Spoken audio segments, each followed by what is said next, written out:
Assalamualaikum warahmatullahi wabarakatuh.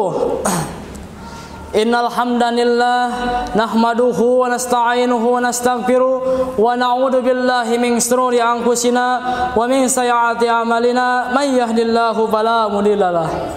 Asyhadu an la ilaha illallah wahdahu la syarikalah lahul mulku wal hamdu yuhyi wa yumiitu ala kulli syai'in qadir. Pertama-tama marilah kita panjatkan puji syukur kehadirat Allah Subhanahu wa taala yang telah memberikan kita nikmat iman Islam dan kesempurnaan akal dan kesehatan.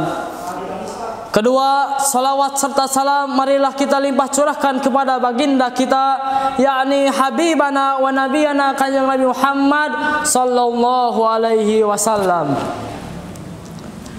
Hadirin rahimakumullah, berdirinya saya di sini, saya akan menyampaikan pidato atau ceramah singkat yang berjudul tentang salat adalah tiangnya agama.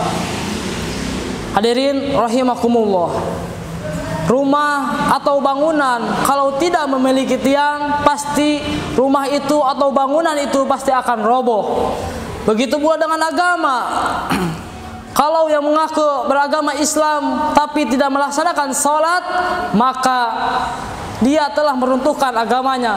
Sebagaimana sabda Rasulullah sallallahu alaihi wasallam bersabda, Bismillahirrahmanirrahim. As-salatu imaduddin, wa man aqamaha faqad hadda madin, wa man tarakaha faqad hadda madin. Yang artinya, salat adalah tiangnya agama, dan barang siapa yang mendirikan agama, maka dia telah mendirikan agama, dan barang siapa yang tidak menjalankan salat maka telah meruntuhkan agamanya. Hadis riwayat Bukhari. Hadirin rahimakumullah, ketika Nabi Muhammad SAW melakukan perjalanan menuju langit ketujuh bersama malaikat Jibril, yaitu Isra Miraj, yaitu menjalankan perintah salat 5 waktu. Pada mulanya salat adalah 50 kali dalam sehari semalam.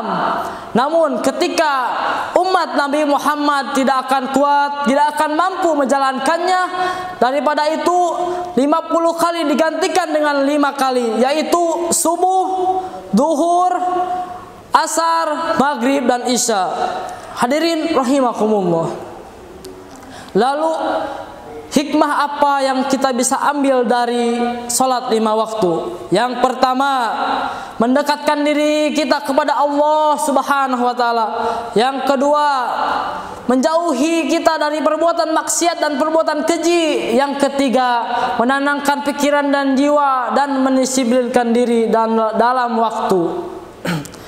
Cukup sekian pidato singkat atau ceramah saya. Mohon maaf bila mana ada kata salah, tolong dimaklumi. Akhiri kata, assalamualaikum warahmatullahi wabarakatuh.